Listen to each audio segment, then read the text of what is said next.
isn't looking towards your globe and looking for third world countries. Poverty is right here in America. Poverty is in your backyard. Poverty are the children who go to sleep hungry each and every night. Poverty is your neighbor who was evicted this past summer.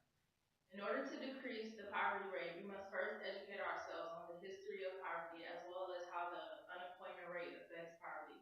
We must also educate ourselves on which ethnic groups are most impoverished and which factors lead up to poverty.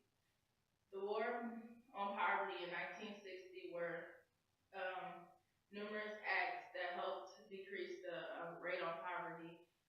Some of the acts were the Social Security benefits, the Food Stamp Act of 1964, Economic Opportunity Act of 1964, as well as the Elementary and Secondary Acts.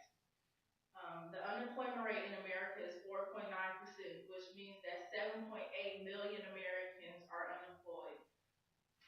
This graph shows which unemployment, which ethnic groups are most unemployed. Blacks are 14.4%, Hispanics are 8.8%, while whites take up a 6.7%.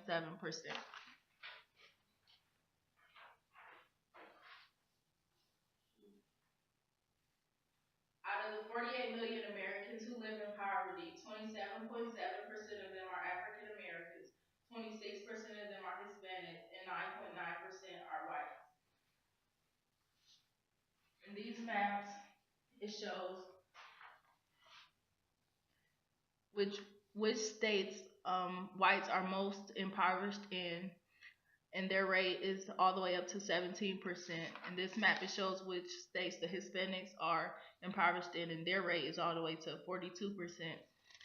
And in this map, it shows which states the African Americans are impoverished in, and their rate is 40 all the way to 46%.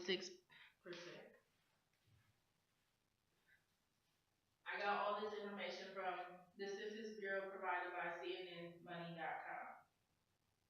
Many factors lead up to poverty, but a few of them are ignorance and apathy. Ignorance is the lack of knowing, while apathy is the lack of showing enthusiasm or care for. I think ignorance is one of the factors that led up to poverty because people do not know that there are jobs and other resources available.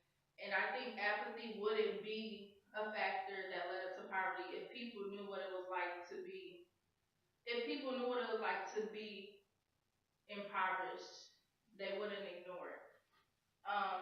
Many Americans who are impoverished in the United States are stigmatized. And by stigmatized, I mean looked down upon, degraded, at the bottom of the totem pole, not cared for. I don't find one logical reason why people who are less fortunate should even be stigmatized.